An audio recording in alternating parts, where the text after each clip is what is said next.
दोस्तों आपको बता दें कि जो संजय सिंह हैं आम आदमी पार्टी से सांसद हैं और आम आदमी पार्टी के नेता हैं, वो इस वीडियो के अंदर एक महत्वपूर्ण जानकारी दे रहे हैं। आपको बता दें ये आम आदमी पार्टी संजय सिंह के द्वारा ही ये पोस्ट की गई है। सबसे पहले उनकी पोस्ट को पढ़ते हैं। वो पोस्ट में लिख रहे हैं, मोदी जी ने जानबूझकर देश को महंगाई की आग में धकेला है। सिलेंडर का दाम 60 से 120 रुपए तक बढ़ा दिया गया। अपने दोस्त से कहा कि आपदा ही अच्छा अवसर है, इसलिए अडानी की कंपनी ATGL ने गैस के दाम 3 गुना बढ़ा दिए। और वहीं आपको बता दें कि ये बता भी रहे हैं कि जो हार्मोस समुद्री मार्ग है वहां से ईरान के रास्ते भारत से कच्चा तेल आता था और गैस आती थी, लेकिन अब क्या है, ईरान से ही संबंध खराब कर लिए मोदी जी ने, हमारे देश के जो प्रधानमंत्री हैं उनके द्वारा। और वहीं आपको बता दें कि युद्ध से 2 दिन पहले मोदी जी इजराइल जाते हैं, वहाँ बड़ी बड़ी बातें करते हैं और उसके बाद 2 दिन के बाद युद्ध शुरू हो जाता है। वहाँ के जो नेता थे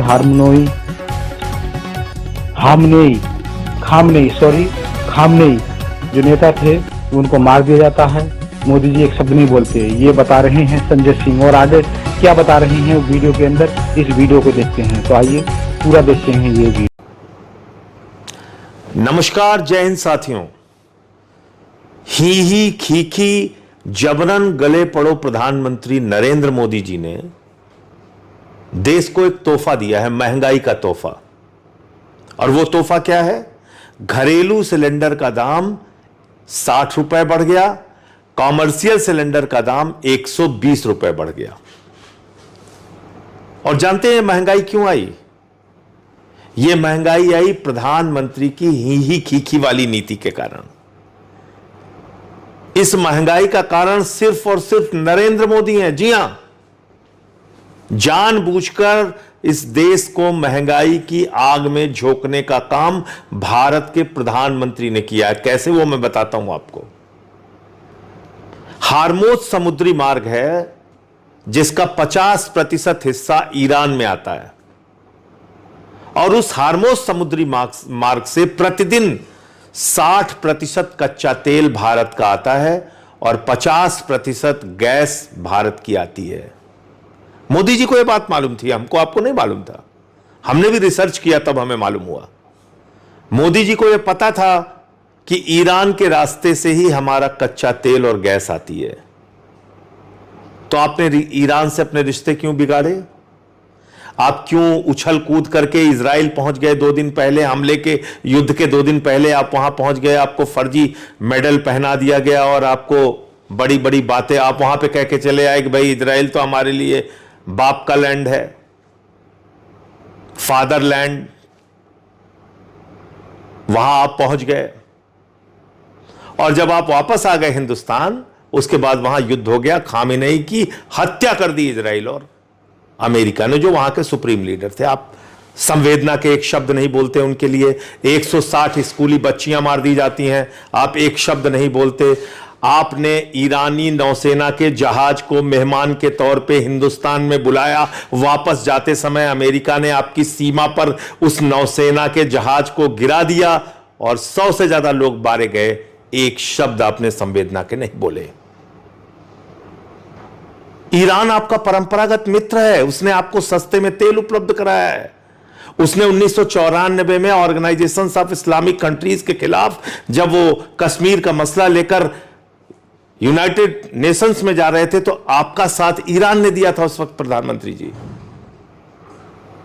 और आज ध्रुव राठी का एक वीडियो आया, देखिएगा, भारत का कोई भी प्रधानमंत्री इतना नहीं झुका जितना आप झुक गए। सब मजबूती से खड़े रहे अमेरिका के खिलाफ। जब उसने हमारे ऊपर आर्थिक प्रतिबंध लगाया, आदरणीय अटल जी थे, डॉक्टर मनमोहन सिंह जी थे, इंदिरा जी थी, सबने तमाम अमेरिका की दादागिरी को झेला, बर्दाश्त किया।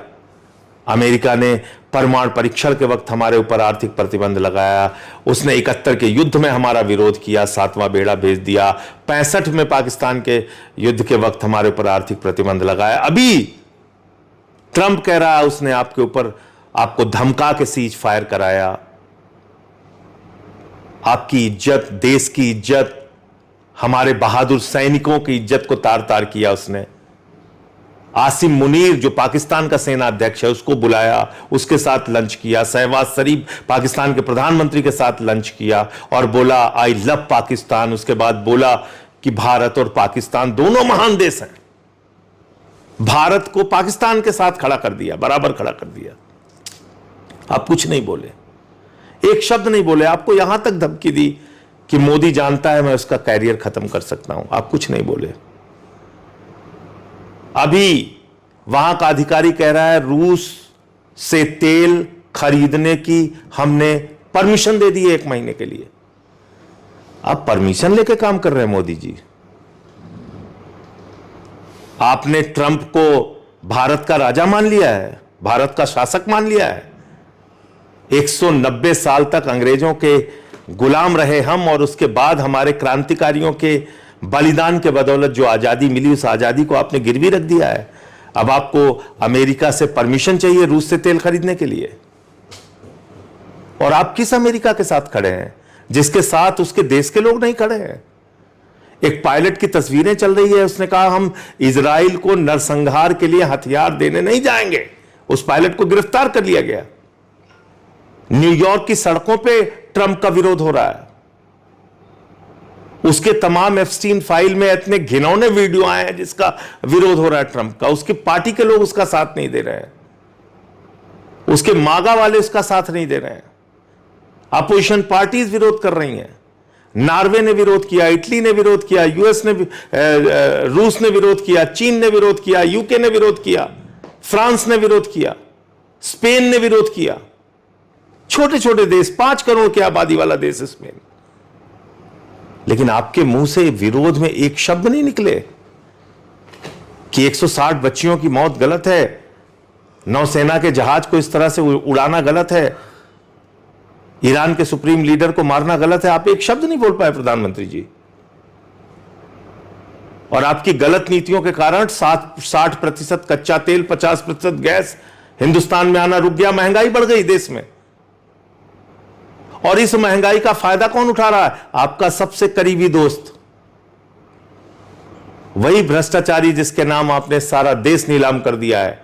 देश के लोगों, याद रखो, तुम्हें पता होना चाहिए, अडानी ने 3 गुना गैस का दाम बढ़ा दिया। ATGL, Adani total gas limited, जाके पढ़ लेना, देख लेना। और इतना ही नहीं, अंधभक्तों, आप नेतन्याहू को जिताने के लिए पूजा कर रहे हो ना। वो नेतन्याहू कौन है? इसको भी जरा सर्च कर लेना, गूगल पे तुम्हें मिल जाएगा। नेतन्याहू वो है जिसका बेटा एक तस्वीर डालता है मां दुर्गा की, ये आपत्तिजनक तस्वीर डालता है, जिसको गले लगाते फिर रहे हैं नरेंद्र मोदी जी, जिसको जिताने के लिए तुम लोग पूजा कर रहे हो अंधभक्तों। ये नेतन्याहू का बेटा मां दुर्गा की ये फोटो ट्वीट कर रहा है, आपत्तिजनक फोटो। कुछ तो शर्म करो। इसलिए मोदी जी, आप एप्स्टीन फाइल के दबाव में हैं, पूरा देश जान चुका है। एप्स्टीन फाइल में आप बुरी तरीके से फंस चुके हैं। आपने इजराइल की पिछली यात्रा भी एप्स्टीन के कहने पे की थी। आप वहां नाचे गाए, जो आपने किया। इस यात्रा के बाद युद्ध शुरू हो गया। युद्ध के विरोध में आपने एक शब्द बोला नहीं। और अमेरिका का विदेश उपमंत्री भारत की धरती पे आके आपको अपमानित करके चला गया, कह के चला गया हम आपको अपने प्रतियोगिता में नहीं खड़ा होने देंगे। हमने जो गलतियां चीन के साथ की वो आपके साथ नहीं करने देंगे। यानी आपको 2M दर्जे के नागरिक से भी कम हैसियत दे रहा है वो। फिर भी आपके मुंह से एक शब्द नहीं निकला। तो इसलिए आप एप्स्टीन फाइल के जबरदस्त दबाव में है मोदी जी। उसमें हरदीप पुरी जी फंसे हुए हैं, अनिल अंबानी आपका दोस्त फंसा हुआ है। उस एप्स्टीन फाइल में तमाम खुलासे हुए हैं। आपके दोस्त, जिगरी दोस्त अडानी को भ्रष्टाचार के मामले में सम्मान मिला हुआ है अमेरिका में। अब आप बोल नहीं सकते, अब आप कुछ नहीं कर सकते। इसलिए बेहतर यह है कि भारत माता के स्वाभिमान और सम्मान के लिए आप अपने पद से इस्तीफा दे दीजिए। आपको अपने पद पर बने रहने का हक नहीं है। आप भारत के गौरव, भारत के सम्मान, भारत के स्वाभिमान, भारत की संप्रभुता, भारत की प्रतिष्ठा को अब आप नहीं बचा सकते। आपने सब कुछ गिरवी रख दिया अमेरिका के आगे। अपने पद से इस्तीफा दीजिए और अब तो आपने इजराइल को फादरलैंड मान ही लिया है। उन्हीं की चमचागिरी कीजिए, अमेरिका की चमचागिरी कीजिए, देश को बख्श दीजिए।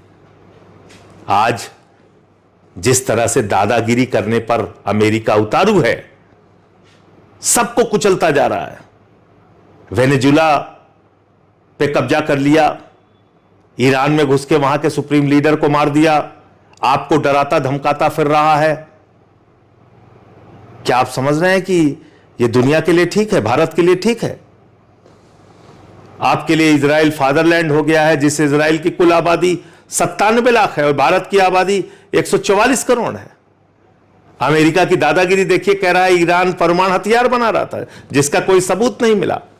और खुद अमेरिका के पास 5500 परमाणु बम है, 5500, 5500। वो दुनिया की निगरानी कर रहा है। इन सब विषयों पे आप कुछ बोल नहीं सकते, तो देश को बख्श दीजिए, अपने पद से इस्तीफा दीजिए और भारत माता के स्वाभिमान और सम्मान की रक्षा करने में देशवासियों का साथ दीजिए। जय हिंद।